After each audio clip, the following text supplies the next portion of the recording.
this genocide. Not what you said or what you considered doing, but what did you actually do? History will remember us all for the lives we failed to save.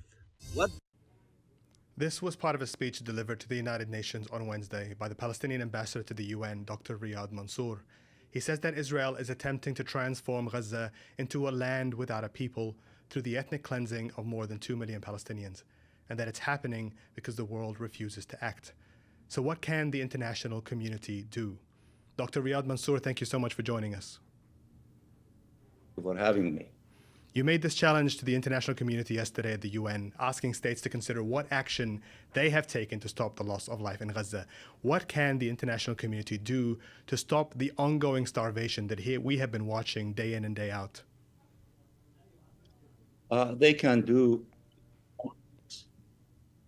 one of the things that they can stop sending ammunition to Palestinian children, our people in the Gaza Strip. They can stop ships from coming to their ports, carrying weapons for the Palestinians. They can. Are we okay? Because I hear myself in.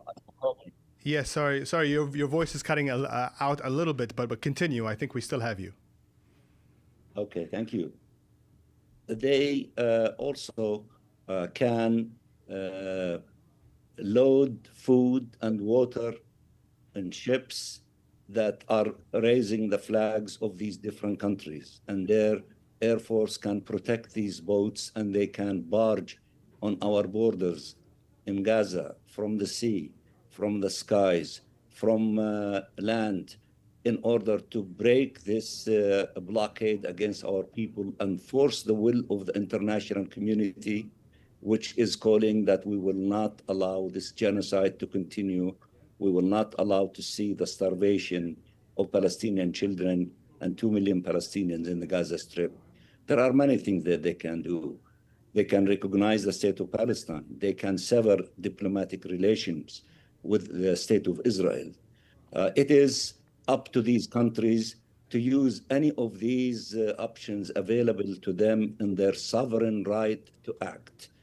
They cannot only tell me that I vote in favor of resolutions in the General Assembly or sometimes in the Security Council, and I am done. There is more that need to be done, and I just gave few examples, and we praise those who are taking these steps. They are the brave ones, and we need to see a larger wave of others to follow them in order to force Israel to stop this genocide against the Palestinian people, particularly in the Gaza Strip, and to break this food starvation against our people. And I believe and I trust that the international community can succeed in breaking this inhumane, illegal, barbaric form of using denial of food to our people, so that either to starve them to death or to kill them by bullets and to force them to be expelled from our national homeland, Palestine.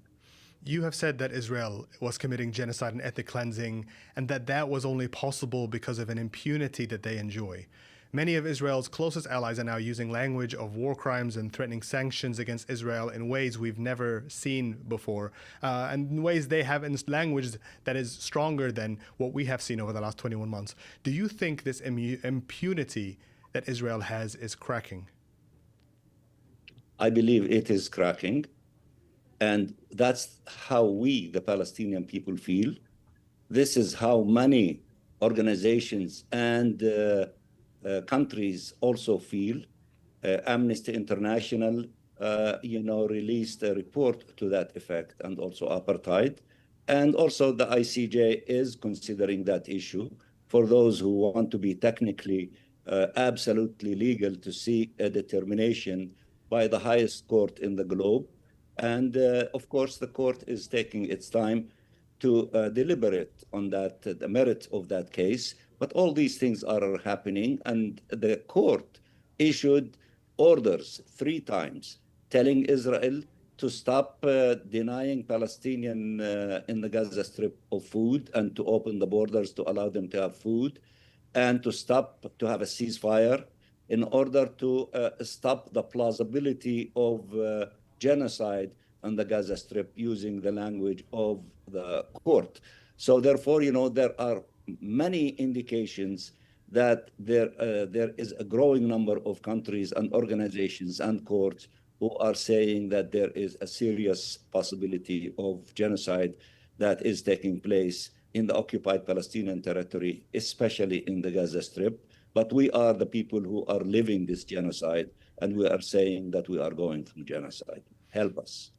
Israel's government has repeatedly accused the United Nations of not being an impartial body, and that its Palestinian-focused aid agency, UNRWA, was complicit in terror attacks against Israeli citizens.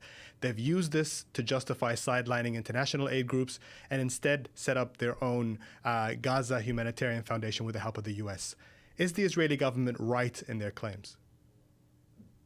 No, they're not right. They are wrong. First of all, you know that the mandate of UNRWA and all these humanitarian agencies are stemming from decisions of countries in the General Assembly. In fact, the mandate of UNRWA started with a resolution drafted by the United States in 1949, Resolution 194. And it was adopted and reiterated the adoption of that resolution all the way until the Oslo Agreement. And no one voted against that mandate for UNRWA, including Israel. They used to abstain. So therefore, this is the will of the international community and the countries. The United Nations and the agencies of the United Nations are implementing the will of the United Nations. So therefore, Israel is attacking the UN. They're attacking the Secretary General. They're attacking Mr. Fletcher. They're attacking Mr. Lazzarini. They're attacking UNRWA. They're attacking, now OCHA. And they're attacking every agency that is saying the right thing of defending the legal rights and human rights of the Palestinian people and defending international law. They are totally isolated, and they are not going to win this battle. I think the international community will win that battle, and the United Nations with them as well. You mentioned earlier the recognition of a Palestinian state. Now, France, the UK, and Canada had considered taking this step to recognize a Palestinian state, although they have yet to actually commit to this move. You have called a conference originally planned for June to address this issue of statehood a turning point. But when looking at what is happening in the West Bank, yesterday the Israeli Knesset voted overwhelmingly to approve the annexation of the West Bank.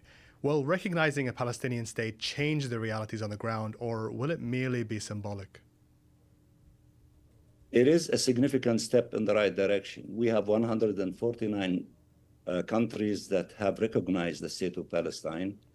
The more to follow those 149, especially countries like France, UK, Canada, Australia, Japan, just only to name a few, to take that step at this appropriate moment. It is an answer against the illegal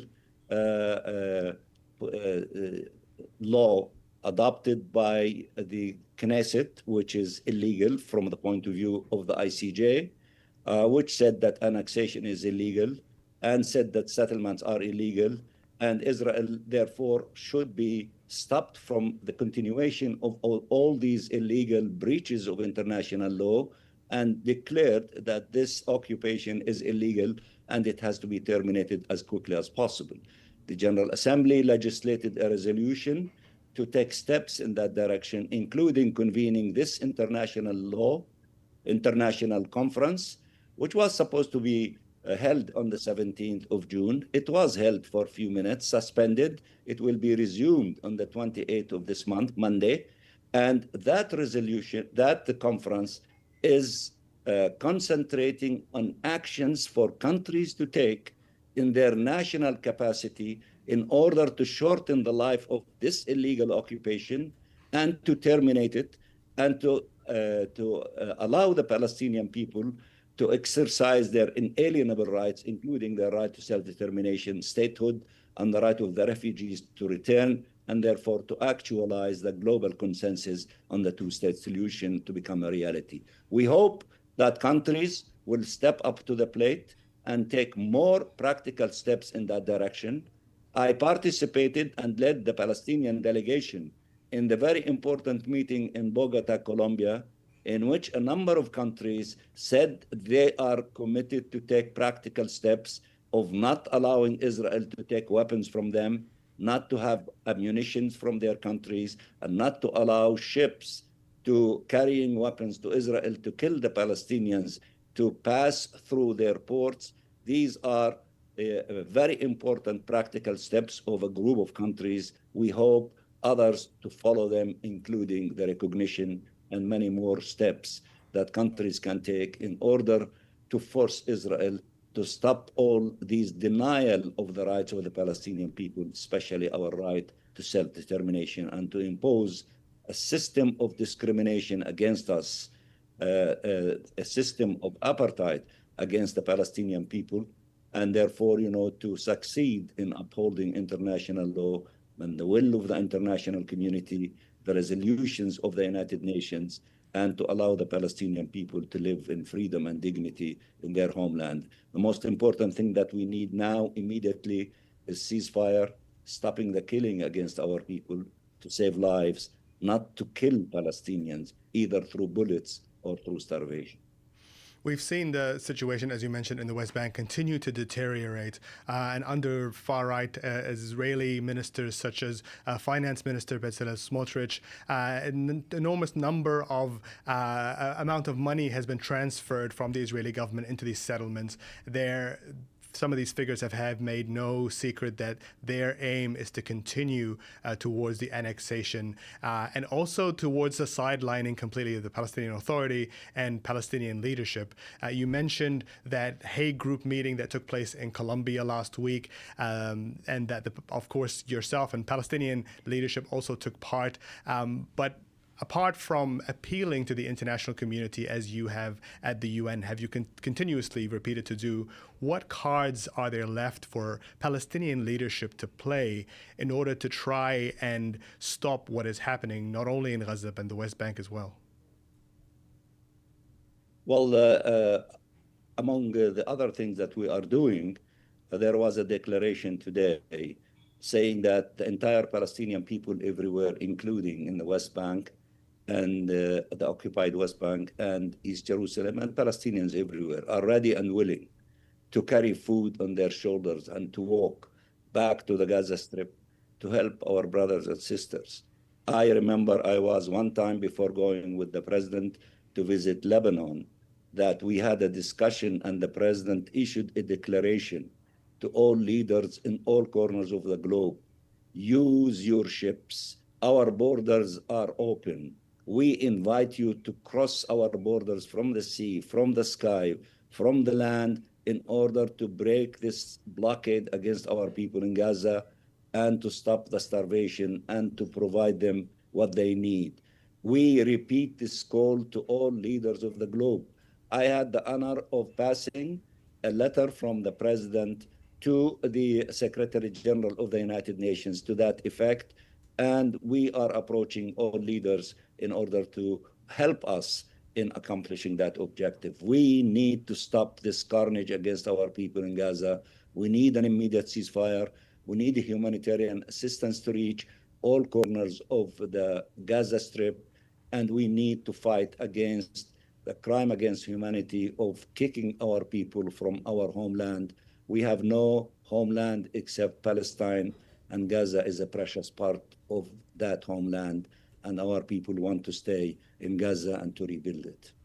Now, the United States has not only armed Israel's military assault on Gaza, but has also attempted to block international courts as well as the UN from holding Israeli leaders accountable. What is your message to U.S. President Donald Trump? I thought President Trump, he ran his campaign on America first. Why is he acting now that Israel is first? So this is your message to him? Many Western countries, many European countries. And to the American people, those who voted for him behind the slogan that America first, the way that he is acting and they are acting, that Israel is first. So they have to figure it out to tell the American people exactly what their position is. You are in the UN Assembly floor speaking to delegates from other countries, many Western countries that have criticized Israel but have not taken any real material steps in attempting to change their relationship with the Israeli government. Of course, the U.S. is first, but apart from the U.S., the U.K., France, Germany, many other countries that have said increasingly critical things against Israel. When you are speaking to these delegates, what are they telling you about why they're not taking more action? Actually, when I speak to them, their feelings and their position is much stronger than the official position they articulate, because the human interaction with them and the way we present the tragedy of our people and the viciousness of the Israeli occupation do in fact touch them and affect them.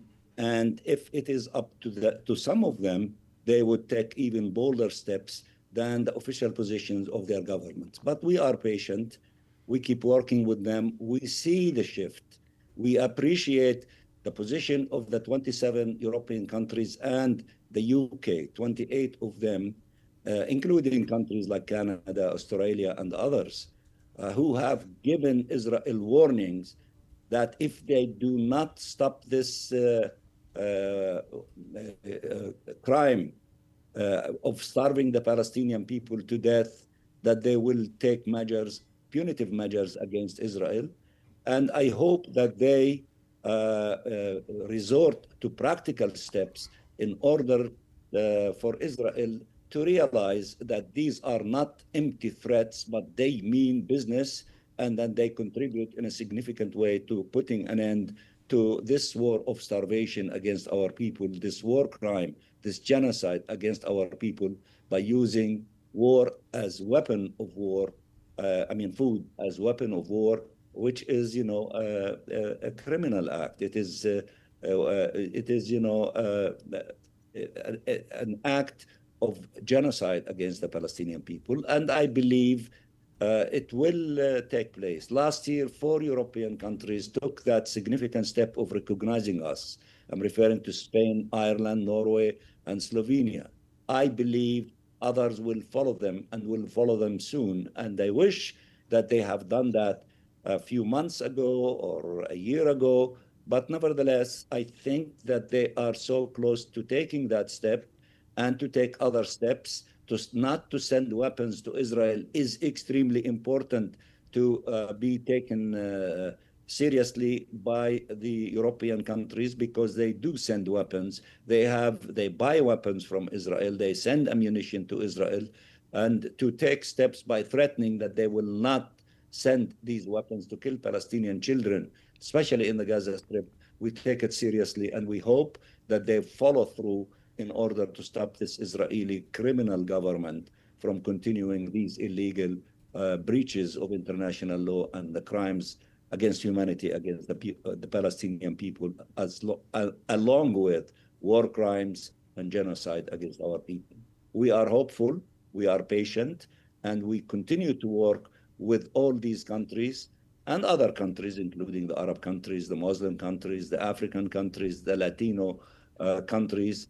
I believe we are now making the turn. The international conference that will take place in few days will be a conference of action-oriented conference.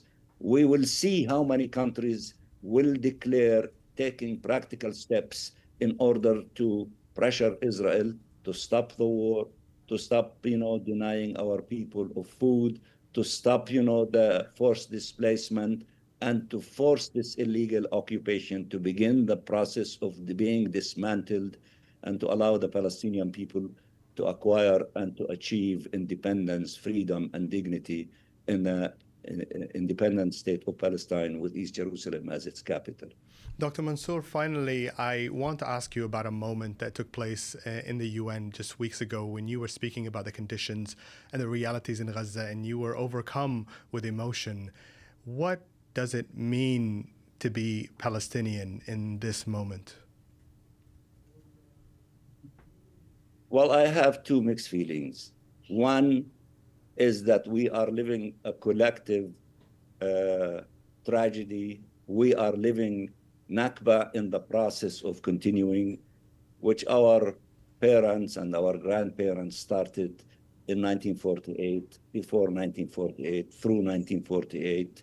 And this Nakba is continuing in its most vicious form, especially in the Gaza Strip. I think of the children because since World War II, there hasn't been this large number of the most vulnerable in societies, the innocents, the angels, the children, to be killed at this level of tens of thousands of them. Every time I speak in the Security Council, also, while we are living this continuous Nakba, we are also living this massive horror of losing so many of our children. And then when I think of those children, it just like I get overwhelmed with the pictures of why such innocent angels are being deprived of their life before they even start the beginning of this life. And I think of my grandchildren because I have young grandchildren, 3 years old, 6 years old. And I think of how would I live and how would I feel if harm to happen to them on the hands of other individuals. I would say to myself that most likely I will end up in an insane institution. So when all these feelings go through me while I'm describing the horror and the pain of our people, which I try to convey it in the most effective way to the hearts and minds of humanity in all corners of the globe, I do it in the way that I do it. And I think that sometimes I cannot control myself and emotions, and I display it in that very, special and touching humanitarian way, which I believe it is reaching the hearts and minds of hundreds of millions of people in all corners of the globe. And I appreciate the support and the solidarity displayed in that moment. I have to convey the pain of our people in the best, most effective way, and there is no better way than speaking from the heart when you talk about these sensitive issues. Dr. Riyad Mansour, we thank you very much for your time today. Thank you for having me. Now, could Donald Trump, the US president, be held accountable for aiding and abetting genocide in Gaza? And has the ICC gone far enough in prosecuting Israeli leaders for their genocide that we're watching every single day? Well, I spoke to a man often dubbed as the godfather of human rights, Kenneth Roth. Roth was instrumental in shaping Human Rights Watch, an organization he headed for almost 30 years before stepping down in 2022 to write his memoir on the fight for human rights, Righting Wrongs. I asked him about Gaza, Trump's attacks on the ICC, and how the story of his father, who survived the Holocaust, informs his commitment to human rights today. Kenneth Roth, thank you so much for joining us. Welcome to MEELive. My pleasure to be with you. I want to begin with the immediacy of what is happening on the ground in Gaza, the starvation.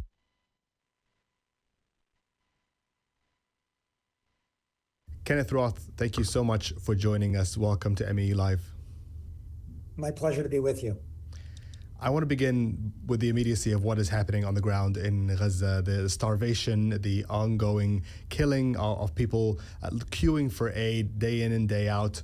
When you look at what is happening today and the international response to it, what do you see? Well, first, I think we have to look at, what is Israel trying to do here? I mean, this is clear genocide. This is, foremost creating conditions of misery on the ground that are so unsuitable to life that, the aim of the far-right government under Netanyahu is to drive out the Palestinians, to kill enough of them, to create sufficient starvation, to create sufficient suffering for those who are surviving, to even kill people who are lining up for food, ultimately with the aim of, persuading Egypt to take them in. And this is, a callous strategy. It's genocide for the purpose of ethnic cleansing. And, we have to just be candid about what's going on here. The international response has been, broad outrage, even from a country like Germany, which, historically has been very deferential to Israel. But, Chancellor Merz was saying, this is appalling what's happening. The big problem remains Trump, and I think Netanyahu has resolved that even if the rest of the world is against him, so long as Trump is with him, so long as Trump continues to supply the military aid and the arms to commit this genocide, Netanyahu will continue. So, that's really the issue. And that's, the backdrop for these attacks on international justice, because, what is happening is so blatantly criminal. This is one important response from the international community, which is to prosecute the offenders. But, Netanyahu and Trump are trying to shut the door on that. Now, Trump, as a legal matter, is guilty of aiding and abetting genocide as well as massive war crimes and crimes against humanity. He could be prosecuted for that. Do I think that the International Criminal Court is about to do that? No. But there is this theoretical liability, similar to what happened to the former Liberian president, Charles Taylor, who supplied arms to this awful rebel group, the Revolutionary United Front in Sierra Leone, and is serving a 20-year prison sentence in the British prison, because of that aiding and abetting of war crimes. So there is international precedent for this. Obviously, Trump is a much more powerful figure than Charles Taylor, but there is a blatant criminality here, which I think is part of why Trump is so eager to go after the International Criminal Court. Although ironically, when he threatens the court, when he imposes sanctions, when he basically tries to, inappropriately twist its arm for just doing its job, he is committing the crime of obstructing justice, which under Article 70 of the Rome Statute, the International Criminal Court's leading treaty, that itself is a crime. He could be charged for that. So he's on thin ice. I think he's counting on just being a powerful figure and the court wouldn't dare go after him, but you never know. And what he is doing, this effort to undermine this independent institution of justice that is just trying to stop the bloodshed in Gaza and hold the perpetrators responsible, it's outrageous what Trump is doing.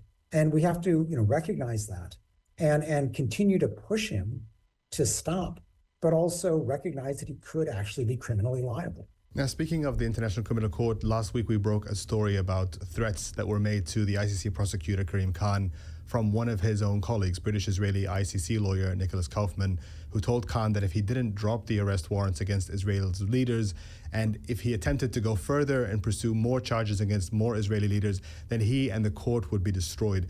What do you make of these kinds of threats against one of the most high-profile legal figures in the world? Well, first, to put this in perspective, this is not the first time that the Israeli government has delivered threats to Karim Khan or to his predecessor, Fatou Bensouda, the prior ICC chief prosecutor.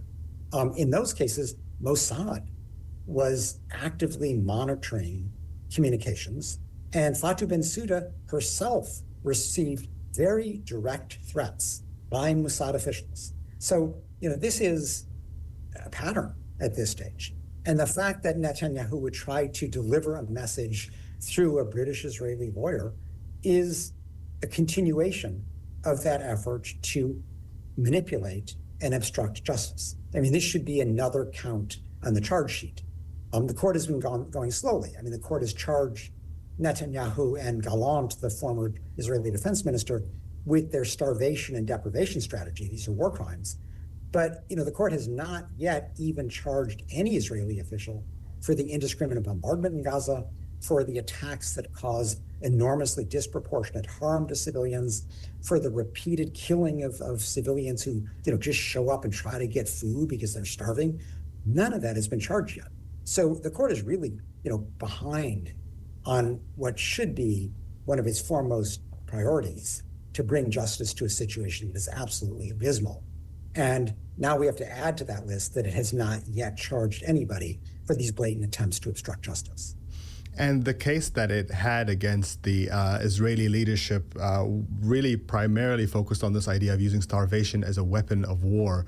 And yet, despite the arrest warrants being issued, it hasn't seemed to change much in the way that Israel has conducted itself in Gaza. Many people will look to these international bodies as as the only kind of line of defense against these sorts of crimes. Certainly, the line of defense to prevent genocide from happening in the 21st century. Why do you think these institutions have failed so far to stem the war crimes that we're seeing before our very eyes? Well, I think we have to recognize that international courts don't have police forces, they don't have militaries, they depend on governments to enforce their orders. So the courts have been doing the right thing for the most part. The governments have not been following through. So with the International Court of Justice, the genocide case that South Africa brought against Israel, the court has issued a number of provisional rulings basically trying to prevent genocide.